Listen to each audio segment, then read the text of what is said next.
This is Poland, once the home of a wonderful, strong, fertile Jewish community. A community of 3.5 million souls, of whom 3.25 million were murdered by the Nazis. Imagine that you are a Jew coming back to Poland, to the town of your birth, after an absence of many years. You've come back to Kazimierz, an ancient town on the Vistula, where Jews have lived since the 12th century and where your own family has dwelt for hundreds of years. I went to Poland recently because an event of enormous historic significance is taking place there, something which is at the very heart of our 1958 UJA campaign. There's taking place a large-scale movement of Jews from Poland, involving thousands of men, women, and children who are remnants of a once great and proud community. Many questions have been asked of me. Why are the Jews coming out of Poland? Isn't the Gomulka government friendly to Jews?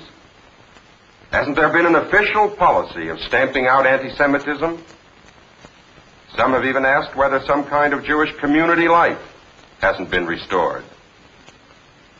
Well, these are all very valid questions, and they do deserve satisfactory answers, real answers in depth. It was to get these answers that I went to Poland. And I should like to show you now something of what I saw, so that you will get a sense of it as I did. You walk through the streets looking for a familiar face, a friend, a relative, anyone. You don't see anyone. And then you go and visit the prayer house, the Beis HaMidrash. Now it is a private dwelling. On the wall, a crucifix, a picture of the Madonna, but up on the beam you can still read the ancient Hebrew inscription. The synagogue, built 600 years ago. It was a very old, very famous synagogue with a large congregation. Now it's a moving picture theater. You talk with this old man, and he tells you what has happened. All the Jews of Kazimierz were killed, including 17 members of your own family. Not one Jew left in a town which was a treasure house of Jewish tradition, a famous center of Hasidism. 700 years of Jewish history wiped out, root and branch. All that's left is this book of birth registrations. You leave Kazimierz and you go to Lublin.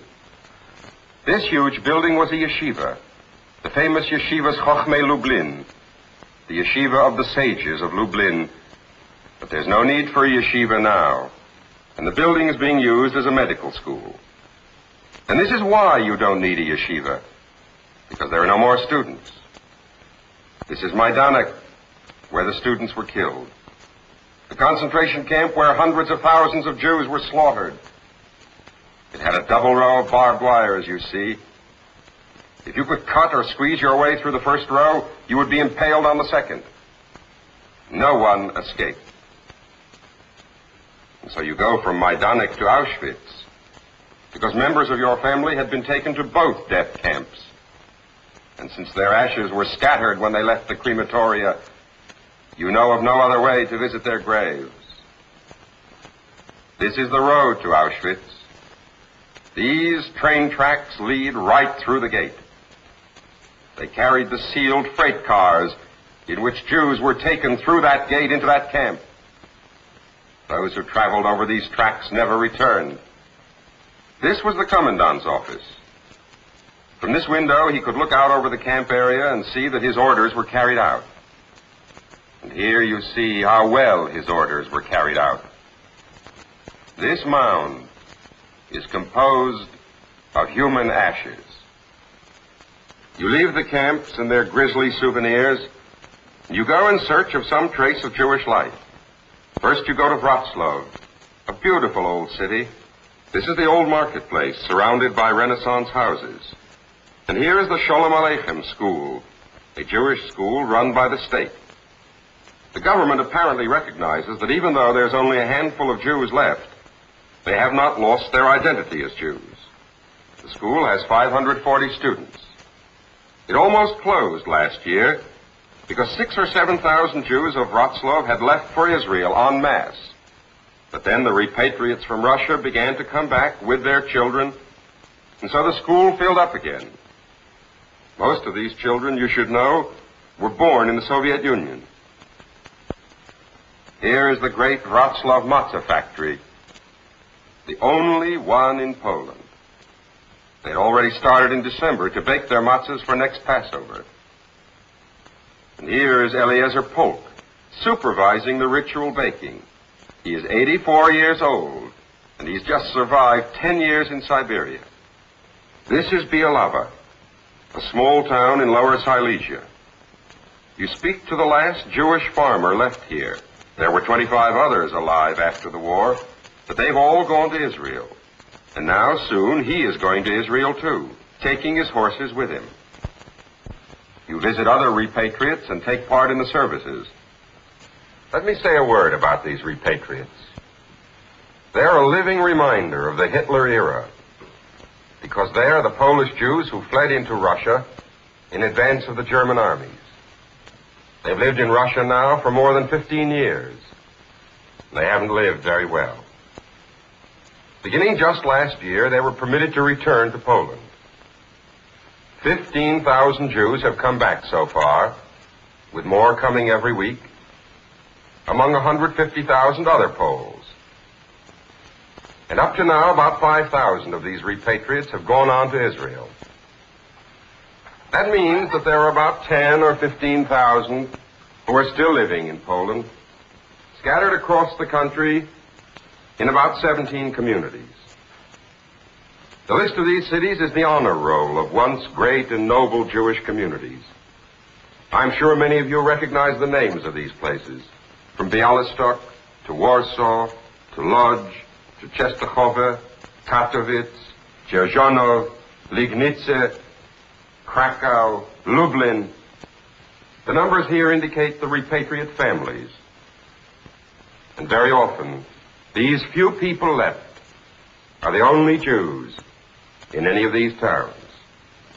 As you may know, the Joint Distribution Committee has been invited by the Polish government to return to Poland and resume operations there. These repatriates are the reason for that invitation. They are penniless and homeless. The Polish government does give them some initial help. But we must remember that these refugees have no families to assist them. We must be their families.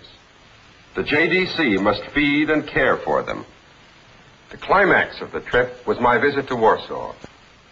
I was in Warsaw once before in 1946, when I was investigating the condition of Polish Jews for the United States Army. At that time, of course, the city was in virtual ruins. And as the facts of the slaughter of the Jews in Poland kept piling up, as all the incredible details were revealed, our minds and our hearts were so shocked by horror that we could not really comprehend what we were hearing. It was frightful, frightful. So that when I went back to Warsaw this time, it was to revisit the site of one of the darkest pages in all Jewish history. Not for the sake of lamentation, but to find out certain things that would help us, perhaps, in our continuing task of rescuing the remnants of this community, which has suffered so horribly. I found Warsaw greatly changed from what it was in 1946. Some of the ruins have been cleared away, and many new buildings are to be seen. But the old streets with the old names, the Jewish section, this was dead. Gone. Gone because there are so few Jews left. Even the names of the streets are changed. Once a swarming, colorful, unforgettable place, now anonymous. Its character wiped out, along with the people who used to live there. Then you find yourself going back to the scene of the crime. History's greatest crime, perhaps, the Warsaw Ghetto. Let me tell you about this ghetto. It was an artificial creation of the Nazis, an area where the Jews could be kept in one convenient place and selected for systematic extermination, the way the Nazis always did. They took 1 square mile at the center of Warsaw. They moved all its inhabitants out. They built a wall around it, and Jews from all over Poland were herded into it. 500,000 people herded into 1 square mile. Then, as soon as the Nazis had the Jews where they wanted them, they began to take them out. A train came in every day and took its daily quota of thousands of men, women, and children to their death. Finally, in April of 1943, on the first night of Passover, when there were only a few thousand Jews left in that ghetto, they decided to make their death expensive. The young and the beautiful men and women, the boys down deep in the bunker under Millerstrasse number 18, which was the headquarters, read the story in the Haggadah, called Hitler the Pharaoh of today, and then came up to the flaming streets to do their battle. The fighting didn't end until the Germans had destroyed every building brick by brick and killed every Jew they could find. These are actual scenes showing the inside of the ghetto. This is life in that vast prison. This unusual film was taken in 1942 or 43 by a Christian doctor who was permitted to go in and out of the ghetto because of a typhus epidemic.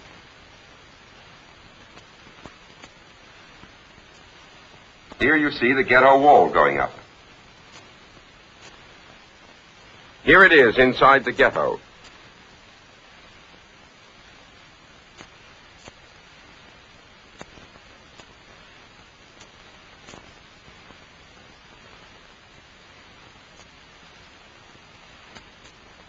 Jews being driven out of a detention building by ghetto police who were shipping them to the death camps. Jews lined up for that final check at the Umschlagplatz before being shipped off to the extermination camps. One man, dead of starvation, lying in the street right where he dropped. So common a sight, the people don't even turn around to look. And these ruins are what is left of the ghetto after the fighting. Not a building standing, not a person left alive. The monument, erected on the site of the Warsaw Ghetto. You look at it and you are very proud. On one side you see Jews entering bowed and broken. On the other side you see them fighting against incredible odds, against tanks and machine guns, with only their bare hands and their souls on fire. Before leaving Warsaw, you go to the Jewish theater. The play is Mirala Ephros, a famous old folk play.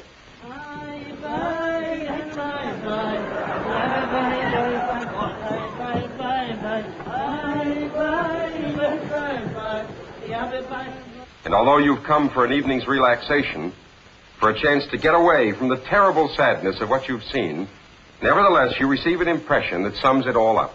This play, Mirala Ephros, is concerned with a wedding, and the bride's father is dead. Only her mother is alive. So, as at all Orthodox weddings, when a parent is gone, a prayer is said, El Mole Rachamim, asking the mercy of God for the departed.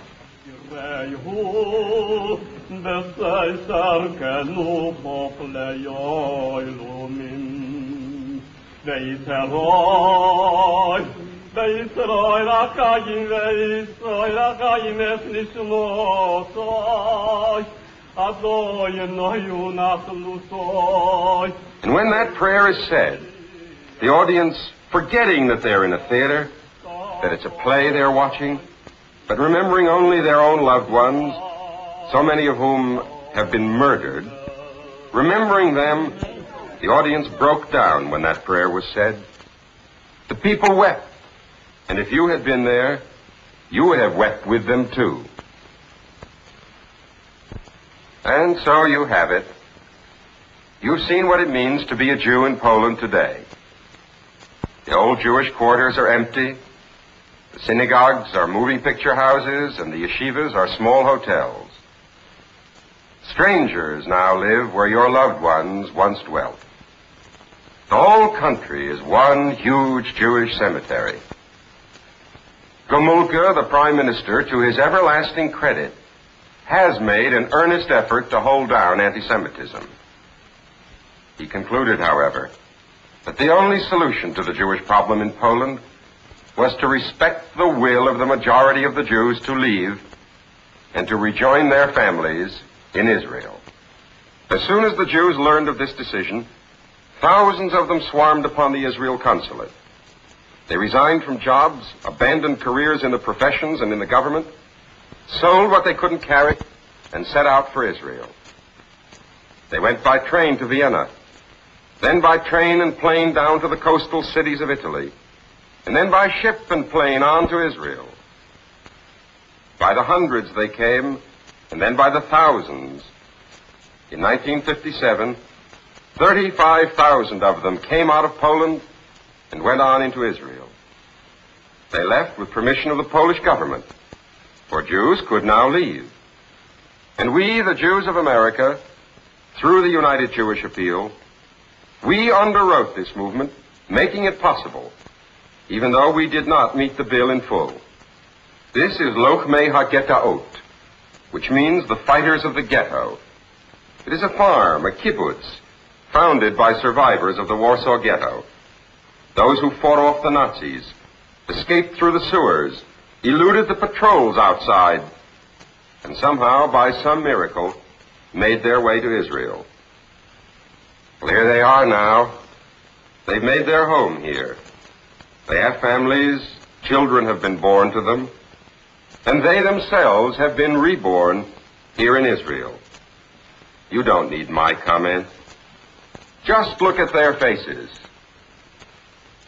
But this is not the only settlement founded by survivors of the Warsaw Ghetto. Down in the south is another settlement of Polish Jews, Yad Mordechai, named after that same Mordechai Anilevich who led the ghetto fighters.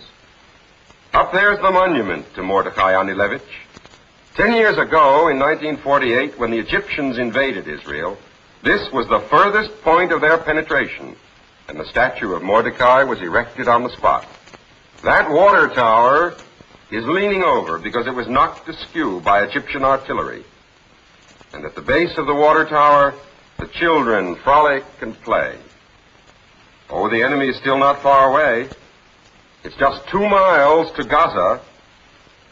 But they're not afraid, these children of the survivors of the Polish ghetto. They're not afraid, and their parents are not afraid.